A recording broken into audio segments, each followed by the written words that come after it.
এখনো আমাদের মাথা পিছু আয় অনেক কম, আমাদের জিডিপি অনেক কম, এখনো আমাদের মানুষেরা প্রায় 42% মানুষ দারিদ্র্য সীমার নিচে বাস করেন। এখনো আমাদের অনেক মানুষ দুবেলা খেতে পান না।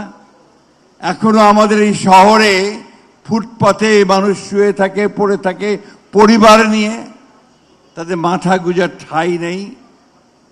এখনো আমাদের অসংখ্য ছেলেমেয়েরা, শিশুরা তারা লেখাপড়া করতে পারে না, তাদেরকে শ্রম বিক্রি করে বেঁচে থাকে। এই যে একটা দেশ, এই যে সমাজ, এটাকে পরিবর্তন করার জন্যে আমরা বহুবার চেষ্টা করেছি। আমি কোনো নির্দিষ্ট দল বা ব্যক্তিকে দায়ী করতে চাই না, but it's a total failure on our part. আমি মনে করি এটা আমাদের ব্যর্থতা। আমি সিঙ্গাপুরের থেকে আসলাম দুদিন আগে। একই সময় প্রায় সিঙ্গাপুরও মালয়েশিয়া থেকে বেরিয়ে এসে স্বাধীন হয়েছিল। আজকে সিঙ্গাপুরে গেলে মনে হবে যে সিঙ্গাপুর একটা সবচেয়ে উন্নত দেশের মধ্যে একটি, যেটা তার নাগরিকদের, তার মানুষদেরকে ন্যূনতম সুবিধাগুলো যেতে পেরেছে। আমি জানি যে সিঙ্গাপুর খুব ছোট্ট একটা দেশ, মাত্র 60 লক্ষ মানুষের বাস।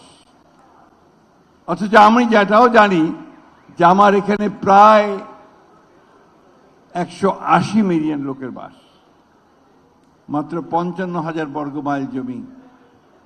আমার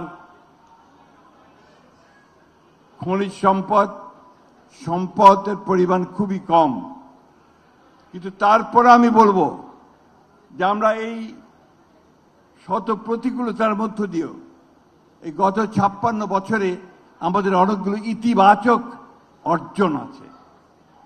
সেই অর্জনগুলো কি, আমি আপনাদেরকে একটি কথা বলি। দেশ স্বাধীন হয় তখনকার যে পপুলেশন সেন্সাস, সার এবং খাদ্য ঘাটতির পরিমাণ হচ্ছে প্রায় 28 লক্ষ টন। আজকে 18 কোটি মানুষের দেশে খাদ্য ঘাটতি প্রায় নাই বললেই চলে। এটা নিঃসন্দেহে আমাদের অর্জন। আমাদের কৃষকদের, কৃষি ব্যবস্থার সঙ্গে যা জড়িত কৃষি বিজ্ঞানী যারা আছেন, তারা এই কাজগুলো করতে সক্ষম হয়েছেন। এরপরে আমরা দেখেছি যে আমাদের তরুণদের মধ্যে একটা বিরাট অংশ, তারা নিজেদের উদ্যোগে তারা কাজ করছে, ব্যবসা করছে, ব্যবসা প্রতিষ্ঠান গড়ে তুলছে, কারখানা গড়ে তুলছে, এবং এমনকি গ্রামে কৃষিকাজের সঙ্গে জড়িত হয়ে সেখানে কৃষি উৎপাদন বৃদ্ধির চেষ্টা করছে। এগুলোকে আমি নিঃসন্দেহে ইতিবাচক দিক বলি। আমি যখন দেখি যে আমার গ্রামের রাস্তায় একটা মেয়ে সাইকেল চালিয়ে ড্রেস পরে স্কুলে যায়, তখন আমার মনে হয় যে না, অবশ্যই বাংলাদেশে গিয়েছে। আমি যখন দেখি যে আমার কোনো মেয়ে সে এরোপ্লেন চালাচ্ছে, আমি যখন দেখি আমার কোনো মেয়ে পুলিশে উচ্চ পর্যায়ে দাঁড়িয়ে কাজ করছে, যখন দেখি সেনাবাহিনীর মধ্যে দৃপ্ত পদভারে তারা মার্চ করতে করতে এগিয়ে চলেছে, তখন নিঃসন্দেহে মনে হয় যে আমাদের অবশ্যই কিছু কাজ হয়েছে। আমার এই কথা বলতে কোনো দ্বিধা নেই যে আরো অনেক কিছু করার ছিল। অন্তত ওই যে শতকরা 42 জন মানুষ যারা দারিদ্র্য সীমার নিচে বাস করছে, তাদের দারিদ্র্যকে দূর করে তাদেরকে ওপরে টেনে তোলার কাজটা আমরা করতে পারিনি।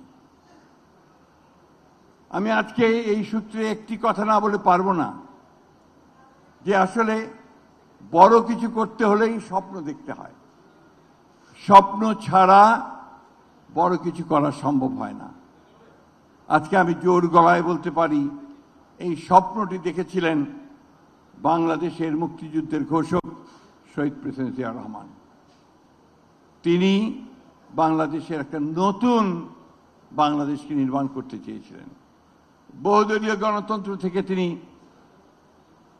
দুঃখিত মাফ করবেন, একদলীয় ব্যবস্থা থেকে তিনি বহুদলীয় গণতন্ত্রে নিয়ে এসেছিলেন। তিনি অতি অল্প সময়ের মধ্যে কৃষকদের মধ্যে উৎপাদনের একটি স্পৃহা জাগিয়ে তুলেছিলেন।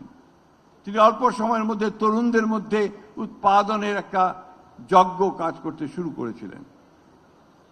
এই কাজগুলো তিনি করতে পেরেছিলেন বলেই এই কারণে যিনি স্বপ্ন দেখেছিলেন। আমরা আজকে আবার একটু আশাবাদী হয়ে উঠেছি, যে একটা দীর্ঘ সংগ্রাম, প্রায় 15 বছরের একটা ফ্যাসিস্ট শাসনের পরে, যখন আমাদের দম বন্ধ হয়ে আসছিল, যখন আমরা কথা বলতে পারতাম না, যখন আমাদের প্রিয়জন হারিয়ে গেলে, নিখোঁজ হয়ে গেলে তাকে আমরা খুঁজে পেতাম না, গুম হয়ে যেত, যখন আমরা চোখের সামনে দেখলাম 24শে জুলাইয়ে আমাদের ছোট ছোট ছেলেরা মেয়েরা তারা প্রাণ দিচ্ছে অকাতরে দেশের পরিবর্তনের জন্যে, আমাদের মনে আবার স্বপ্ন জেগে উঠেছে। আমরা আবার ভাবছি যে আমরা আমাদের এই প্রিয় দেশটাকে আমরা বাসোপযোগী করে তুলব। প্রিয় বন্ধুরা, আমরা যারা উচ্চ শিক্ষিত, ভালো ভালো চাকরি করছি, কাজ করছি, আমরা সবাই যদি আপনাদের মতো বিভিন্ন প্রতিষ্ঠানের মধ্য দিয়ে মানুষের পাশে গিয়ে দাঁড়াই, তাহলে অনেক কাজ হবে। কিন্তু বিষয়টা এত ব্যাপক, প্রয়োজন এত ব্যাপক, দারিদ্র এত ব্যাপক, যে এটাকে ভাঙতে হলে আমাদের অনেক অনেক বেশি শক্তিশালী ভাঙার সেই যন্ত্র দরকার, যদি আমরা ভেঙে ফেলতে পারি, ভেঙে নতুন করে গড়ে তুলতে পারি। আমি বয়স্ক মানুষ, আগেই বলেছি, আমি স্বপ্ন দেখি এখনো। আমি বিশ্বাস করি যে আমরা পারব। আমি বিশ্বাস করি যে অনেক তরুণ মুখগুলোকে দেখি আমার সামনে, তাদের মধ্যে, তাদের মুখে, তাদের কাজে, তাদের ছায়ায় যখন আমি দেখতে পাই যে তারা টকবক করছে কিছু করার একটা আনন্দ নিয়ে, তখন নিঃসন্দেহে আমি খুশি হই। আমি একইভাবে খুশি হই যখন আমি আমার গ্রামে গিয়ে কৃষকদের মধ্যে দেখি তারা কোনো একটা নতুন বীজ নিয়ে তারা বেশি উৎপাদনের স্বপ্ন দেখছে, তখন খুশি হই। আমি খুশি হই যখন আমার গ্রামের মহিলাদের দেখি যে তারা নিজের অল্প অল্প করে সঞ্চয় করে তা একটা ছাগল কিনছে, গরু কিনছে, কিনে তারা তাদের অবস্থার পরিবর্তন করার চেষ্টা করছে। সেই জন্যে আমি আশাবাদী মানুষ। আজকে পলিটিক্সের অনেক কচকচানি থাকবে। পার্লামেন্টের কথা শুনলে আপনাদের অনেক ভালো লাগবে, অনেকে ভালো লাগবে না। আপনার রাস্তায় বিভিন্ন বক্তৃতা শুনলে, কথা শুনলে আপনাদের মনে হবে যে এটা আবার কি হলো, যা এটা আমরা আশা করিনি। টেলিভিশনের টক শো আপনাদেরকে বিভ্রান্ত করবে, আরো বেশি বিভ্রান্ত করবে আপনাদের সোশ্যাল মিডিয়া। যে সোশ্যাল মিডিয়া আপনারা এখন সবাই আক্রান্ত।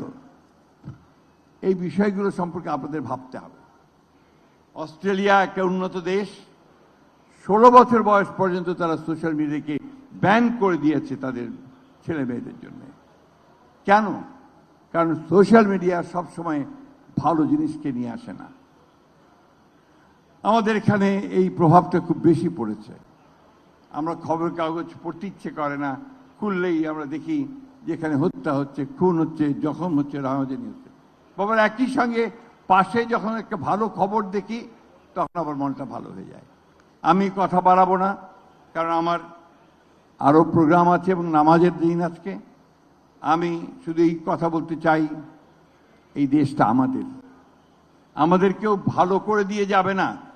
আজকে গোটা পৃথিবী সংঘাত, সংকুল, যুদ্ধ, বিগ্রহ, হত্যা, খুন, দখল গোটা পৃথিবীর মানুষকে এখন অশান্ত করে তুলেছে। এর মধ্যেই আপনাদের এই ছায়া সুনিবিড় পরিবেশে আমাদেরকে ভাবতে হবে যে আমরা কি আমাদের সমস্ত মানুষকে এই ছায়ার মধ্যে আনতে পারবো। আমাদের ভাবতে হবে যে আমাদের এই কাজটা চিন্তা করা দরকার। আপনারা হয়তো বলবেন যে আমরা এই কয়টা মানুষ কি করতে পারবো, এই কয়টা মানুষই করতে পারে। আপনারা করেছেন ইতিমধ্যে, আপনারা ছোট ছোট করে অনেকগুলো সামনের দিকে এগিয়ে গেছেন এবং এই ছোট কাজগুলো থেকেই বড় কাজ হবে।